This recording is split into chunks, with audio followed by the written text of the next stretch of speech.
Autrefois, dans un pays d'Afrique du Nord, se trouvait un village, et tout au-dessus du village, sur une petite colline, le palais du sultan qui gouvernait. Il y avait beaucoup de petites maisons dans le village, et dans l'une d'entre elles habitait une femme qui travaillait pour gagner sa vie chez le sultan. Elle y faisait le ménage, la cuisine, l'épluchage des légumes, elle s'occupait des poubelles, de la propreté de tout. Et quand elle rentrait chez elle, bien fatiguée, elle se retrouvait dans sa petite maison.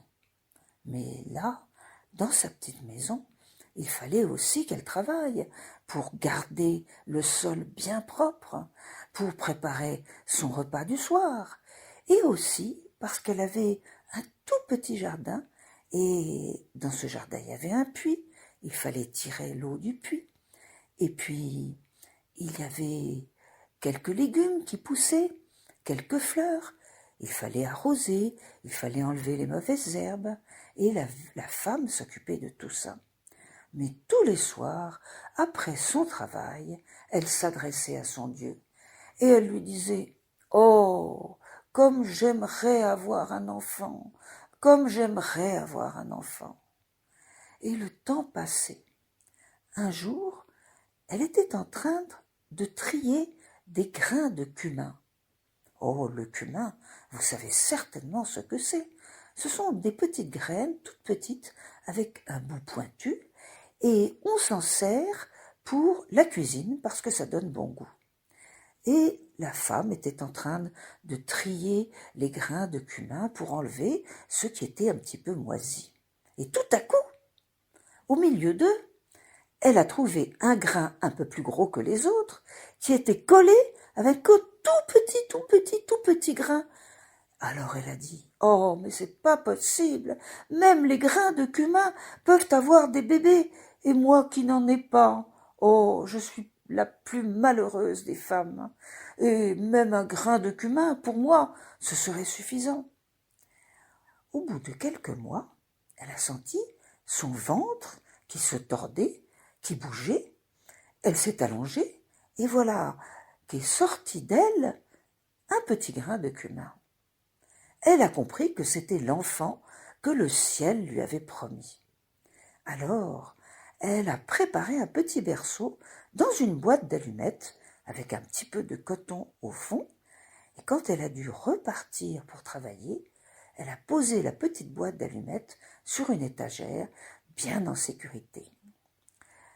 Le soir, quand elle est rentrée, elle a été très surprise, parce que la maison avait été balayée, son repas mijoté sur la cuisinière, et dans le jardin, on voyait que les mauvaises herbes avaient été retirées, et l'eau avait été sortie du puits dans un seau.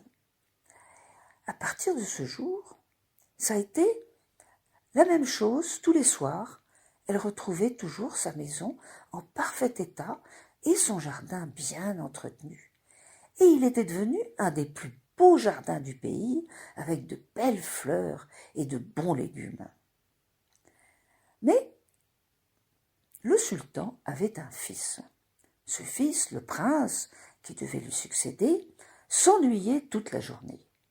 Et un jour, il a eu l'idée d'aller se promener dans le village et d'explorer un peu les petits jardins. Voilà qu'il est arrivé au jardin de la femme, et quand il l'a vu, il s'est dit « Oh, mais c'est vraiment le plus joli jardin du quartier.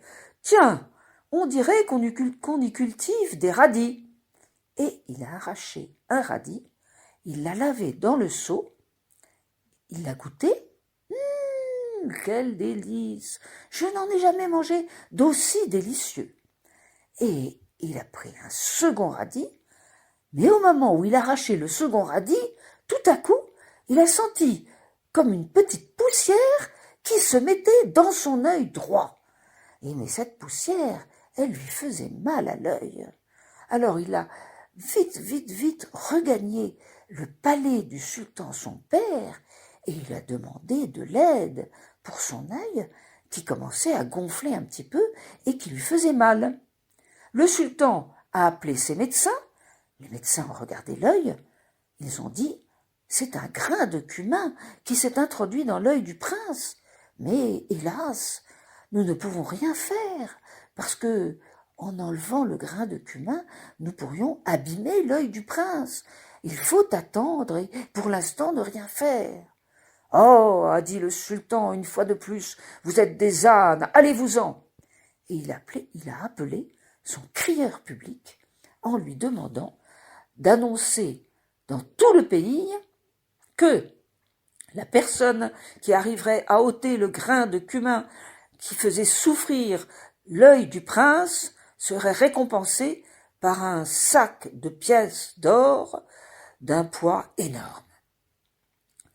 Le tambour a fait le tour du village. Et la femme, elle a entendu cette annonce. Elle s'est dit, mais qu'est-ce que c'est que ça? Mais qu'est-ce que c'est que ça? Mais qu'est-ce que c'est que cette histoire de grain de cumin?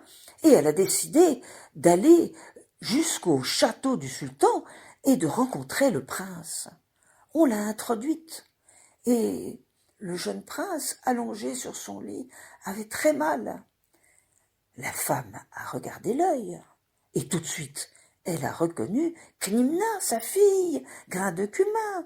Elle lui a dit, mais enfin Knimna, mais qu'est-ce que tu fais dans l'œil de ce prince? C'est pas possible, sors tout de suite, voyons, tu lui fais très mal.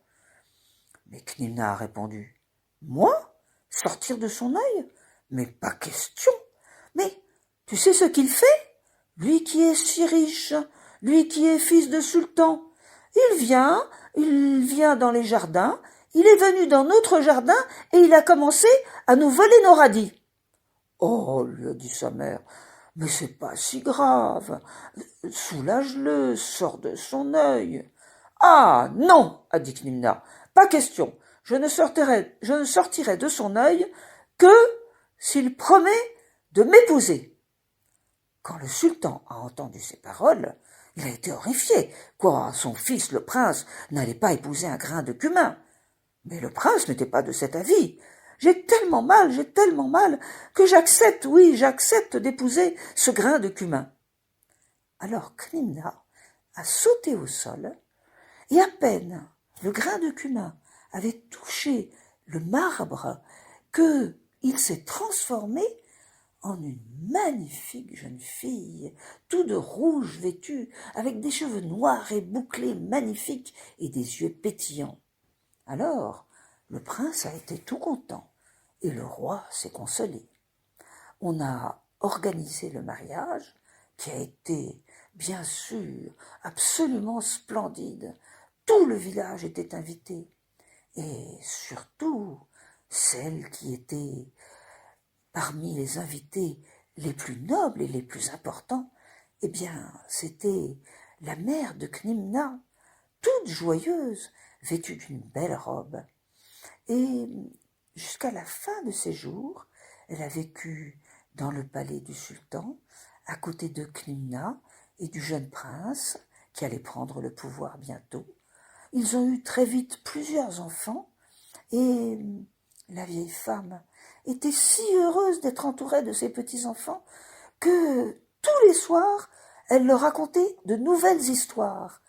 Pendant la journée, elle préparait les histoires, et le soir, quand elle les avait bien travaillées et qu'elle était capable de les raconter de la façon la plus intéressante, elle les servait à ses petits-enfants qui s'endormaient ensuite d'un sommeil profond et tranquille.